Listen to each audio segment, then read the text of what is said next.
y esta casa de estudios.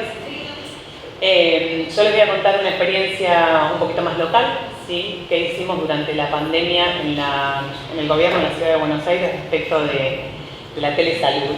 Como dijo muy bien Celeste, van a ver que tenemos un montón de puntos en común y otros no tanto, y casi que tenemos los mismos desafíos. Así que bueno, les voy a contar un poquito más acotado. Voy a pasar la definición porque ya acá Celeste la dijo muy bien, pero bueno, más que nada recalcar de la definición que cuando decimos telemedicina o telesalud nos imaginamos un Zoom de un médico con un paciente, y la verdad es que a esta altura de la evolución de las tecnologías la telemedicina es bastante más que eso. Entonces yo en esta imagen solamente traje, digamos, creo que fueron los 3 proyectos más importantes donde hicimos telesalud, digamos, durante la pandemia. Me voy a concentrar en contarles el primero, digamos, en todo el programa de teleconsulta, que fue la adhesión de la ciudad también al programa nacional, como contaba Celeste.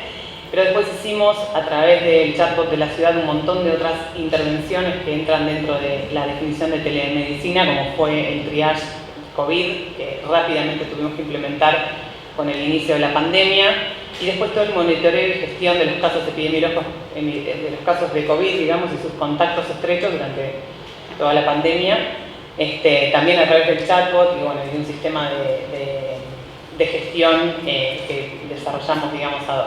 Así que voy a concentrarme en el primer punto, pero la verdad es que la pandemia fue un desafío porque teníamos que, como decía Celeste, garantizar la continuidad de cuidados de toda la población que se atiende en la ciudad y que tenía restringido, digamos, el acceso presencial a la consulta por la cuestión sanitaria, y de alguna manera tuvimos que hacer lo que pudimos con lo que teníamos, y eso les voy a contar un poco ahora.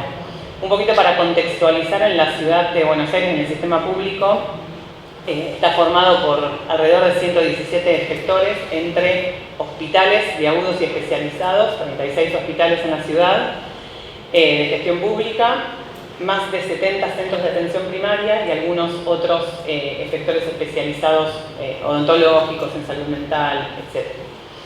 Estos son los números actuales que parecen como muy... Pero les voy a contar el contraste con antes de la pandemia, como acá hizo Celeste. Hoy tenemos en la ciudad, en el 2016 o fines del 2015, digamos, empezó un proyecto de agenda digital para el sistema público de la ciudad, en el que desde ese tiempo trabajo en la dirección de sistemas, así que tuve la suerte de acompañar desde el principio. E implementamos un sistema en realidad introdujimos la capa clínica a un sistema de información que ya existía hacía más de 10 años en la ciudad y que cubría toda la capa administrativa. Esto significa las agendas de citas de los pacientes, el sistema de facturación, el sistema de stock de farmacias, el módulo de identificación de personas, etc. Cuando llegamos a la ciudad a introducir la historia clínica electrónica o historia integral de salud, que le llamamos ahora, en una construcción colectiva con todo el equipo de salud, y cambiamos el nombre a uno más representativo.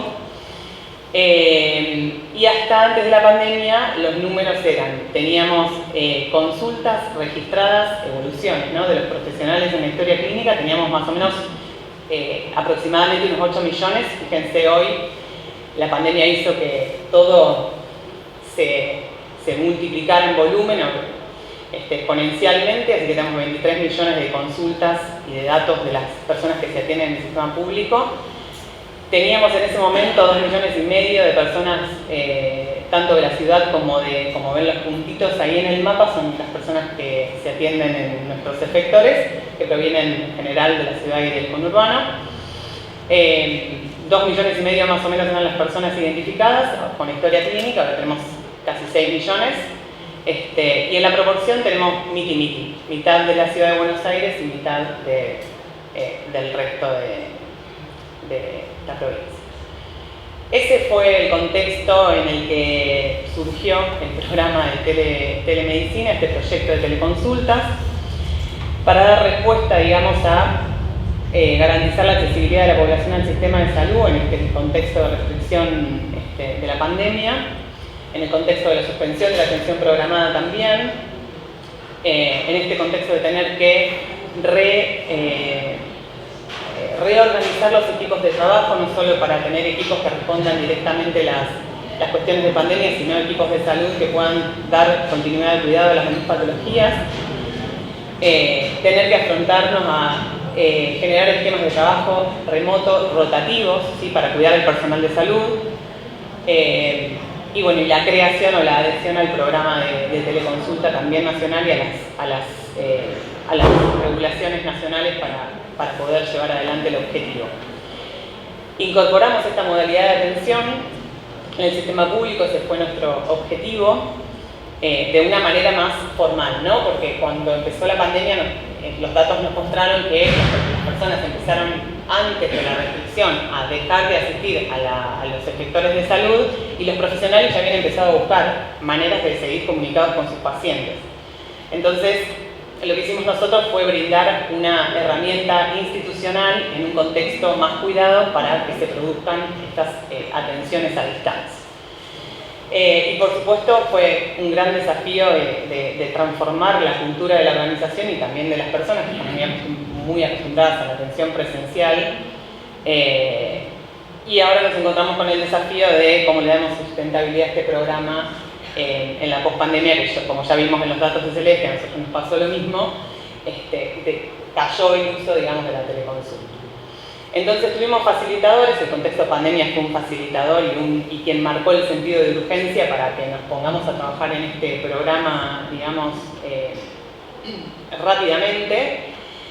Como les decía, la necesidad del trabajo remoto, las profesionales habían, y también los pacientes, buscado algunas alternativas autogestionadas, ¿no?, para la atención a distancia. Un gran facilitador fueron las resoluciones nacionales respecto de la teleconsulta y la telesalud y la receta digital.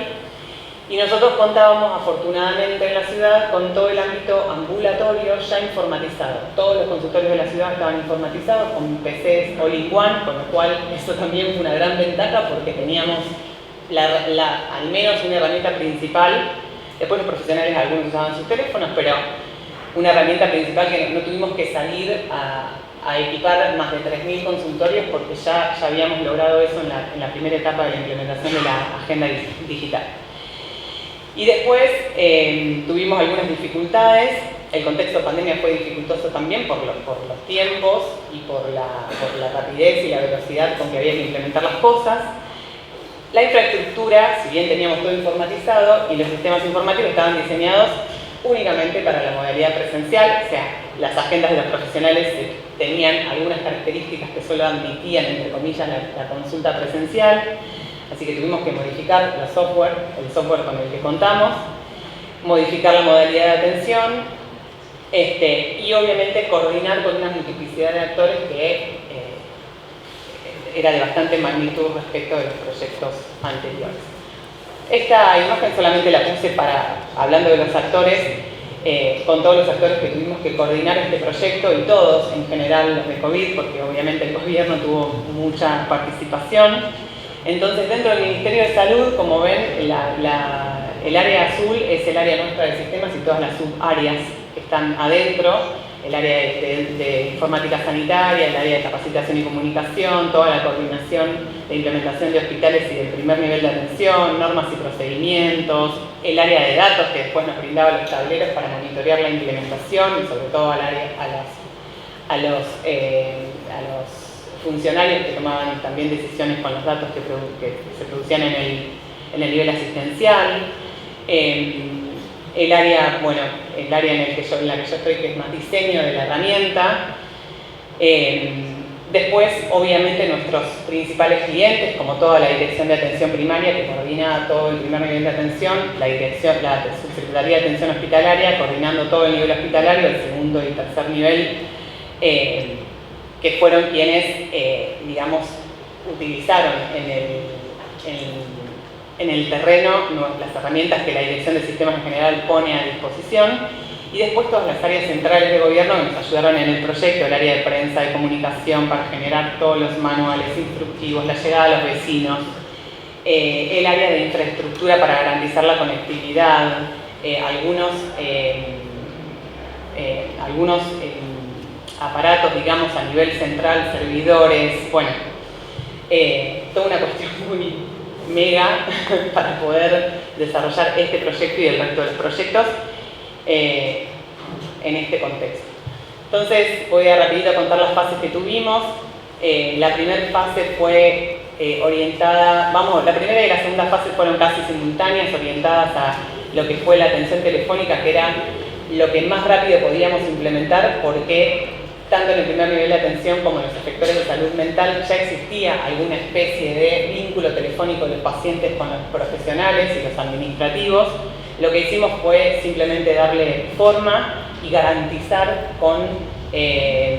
robusteciendo, digamos, las líneas de llamadas entrantes y salientes para que puedan soportar el volumen de llamadas que tuvieron. Utilizamos también el chatbot para poder, armamos un flujo conversacional donde cada persona, depende del punto de ubicación donde estaba, le decíamos cuál era el centro de salud más cercano y le brindábamos los teléfonos para poder comunicarse. Esa información por lo general suele estar dispersa en la web y es difícil encontrarla en un momento en que uno tiene una urgencia o una duda. Entonces, con una herramienta un poco más ubicua como el WhatsApp que todos utilizamos, brindamos ese servicio. Pusimos a disposición de los profesionales un portal para poder acceder al sistema de información desde sus casas. Entonces los profesionales que tenían que quedarse resguardados pudieron seguir su actividad habitual gracias a darles acceso remoto al sistema. Y como herramienta de videollamada usamos lo que teníamos, que fueron las licencias de Microsoft. Utilizamos la herramienta Microsoft Teams, quiero decir, el gobierno puso a disposición de los trabajadores de la salud esta herramienta como una herramienta institucional. Y ahora les cuento cómo hicimos ese macheo, pero fue un poco dificultoso, pero funcionó. Y mientras tanto nosotros íbamos desarrollando todas las modificaciones que tuvimos que hacer al sistema de información para poder cerrar el circuito de la atención a distancia por videollamada, que vino un poco más adelante en el tiempo, pero bueno, tuvimos que hacer adaptaciones a los módulos que ya teníamos. Entonces, el proceso finalmente que diseñamos es modificar el sistema de agenda de turnos para poder agendar teleconsultas con unas características particulares de la teleconsulta, distintas a la presencial, poder permitirle a la persona que se comunicara con el centro de salud o con el 147 o a través del chatbot para agendar un turno de teleconsulta, ¿sí?, que pueda elegir si quería ser llamado por teléfono o si quería una videollamada, de acuerdo a las necesidades de acuerdo a los recursos que los pacientes tuvieran o las personas tuvieran a la hora de comunicarse. Pusimos a disposición los turnos a través de las líneas estas que les contaba. Se podían sacar obviamente presencial al que iba al centro de salud y por el chatbot, por la web y por la línea 147. El consultorio virtual, digamos, estaba equipado, eran los mismos consultorios presenciales que ya tenían el equipamiento. Algunos hubo que proveer de auriculares porque algunas PCs no eran all-in-one, pero resolvimos eso rápidamente. Modificamos la lista de trabajo ahora les voy a mostrar una fotito del médico en la historia clínica para poder atender la teleconsulta. Muy bien. Y pusimos para los profesionales una mesa de ayuda donde estábamos personas del área del sistema para poder colaborar en el momento de la conexión al paciente, y a los pacientes un soporte a través del chatbot por si tenían, no se podían comunicar con el profesional. Esta es la modificación de la reserva del turno, donde la persona podía elegir si lo llamaban por teléfono o quería una videollamada. Estas fueron las adaptaciones a la historia clínica. Verán que en la lista de trabajo arriba el profesional podía elegir esto es una teleconsulta y desplegábamos esa ventanita donde podía pegar el link para que el link le llegue por mail al paciente y puedan conectarse al momento del turno. Este era el mail que llevaba al paciente, lo diseñamos con todas las áreas de gobierno especialistas en comunicación y teníamos todos los datos del turno, el link a la sala de espera, el canal de soporte, los términos y condiciones y todos los tutoriales para usar la herramienta. Un poquito de datos les muestro. En la primera ola COVID, que es esto que estamos viendo acá, tuvimos de cero, podríamos decir, a 96.000 consultas, teleconsultas entre marzo y octubre del 2020, equiparados hospitales con el primer nivel de atención. Fíjense que cuando va pasando la primera de la COVID va cayendo, ¿no? Lo mismo que pasó acá con la experiencia de Celeste. Finalmente vino una nueva ola, o desgraciadamente vino una nueva ola y volvió a la curva a ascender, volvieron a utilizar las teleconsultas, pasamos las 100.000 teleconsultas. La herramienta que más utilizaron, bueno, fue afortunadamente la institucional, pero fíjense que, como yo les decía antes, tanto los profesionales como los pacientes usaron lo que ellos tenían a mano y disponible para realizar la videollamada. Un poco respondiendo al concepto de telesalud, como decía Celeste, fíjense salud mental, como encabezó la especialidad que más teleconsultas tuvo al principio de la pandemia, y todas las que tienen que ver con las cuestiones sociales, de violencia, ¿sí? y pediatría. Después algunos datos. El dato más curioso que me gusta siempre contar es que fíjense en la parte, digamos, de aquel lado de la pantalla, que las personas que hicieron teleconsultas, la mayor parte, del 93%, ya eran usuarios, ya habían tenido una consulta presencial al menos, con lo cual data del vínculo que ya tenían con los profesionales, ¿sí? Que preferentemente aquellos que ya tenían un vínculo con el profesional previo fueron los que más participaron de las consultas a distancia. Acá hay unos datos no tan lindos, pero bueno, todo es plausible de mejora. En algún momento implementamos la encuesta a los pacientes después del turno. Fíjense el alto porcentaje de personas que no pudieron asistir a la teleconsulta, un 38% de todos los encuestados. Esto fue sobre una base de aproximadamente 812 respuestas. Pero de los que asistieron, y ahí teníamos diferenciada la encuesta, ¿no? De los que asistieron, cuáles fueron los problemas, y los que asistieron, cuáles fueron las ventajas o lo que pasó. La satisfacción general entre los que asistieron fue de 86%, la mayoría recomendarían la teleconsulta, se respetó el horario, y el 72% resolvió el problema que tenía sin tener que ir a una consulta presencial. Por supuesto que estamos trabajando sobre todas las mejoras, sobre todo evaluando todos los que no pudieron asistir a la teleconsulta, porque la mayoría fueron problemas tecnológicos. Entonces, nuestros desafíos son ahora poder integrar, estamos en eso ahora, una herramienta de video streaming en el sistema de información, y no en este caso usábamos una herramienta externa, pegábamos el link en la pantallita de la historia clínica, y eso iba al paciente a través de mail. La idea es que el profesional ahora haga todo adentro de la historia clínica, y el paciente en alguna especie en algún momento portal. Por ahora va a seguir siendo a través de un link a una sala de espera, pero la idea es que el gobierno está trabajando en un portal de pacientes ya más para fin de año. La idea es, una vez que tengamos esto, volver a impulsar el programa priorizando una estrategia sanitaria. En aquel momento fue la pandemia, ahora tenemos que repensar cómo integramos esta herramienta a una estrategia sanitaria que el Ministerio valide, ¿sí? Y en base a la experiencia previa, las pediátricas también fueron donde más se utilizó la teleconsulta. Mejorar la accesibilidad a Internet de la población. Esta es una línea en la que está trabajando la Agencia de Sistemas de Información de Gobierno, proveyendo de conexión Wi-Fi en las áreas, sobre todo en las áreas más vulnerables, que fueron las que más tuvieron problemas a la hora de utilizar la herramienta. Sumar algunas vías más ubicuas para el contacto con los pacientes, como estamos trabajando en el chatbot. Integrar la prescripción de estudios y de fármacos dentro de esta red, para que cuando la salida de la consulta médica sea una prescripción de un estudio o una prescripción de un fármaco, el circuito del sistema de salud público pueda resolverlo en el momento, digamos, y no tener que estar imprimiendo, la necesidad de imprimir las órdenes o las recetas. Las recetas ya no sucede, pero las órdenes de estudio todavía sí. Y después tendríamos que hacer una evaluación de impacto. Acá invito a los especialistas en economía que nos podrían dar una mano en esta parte.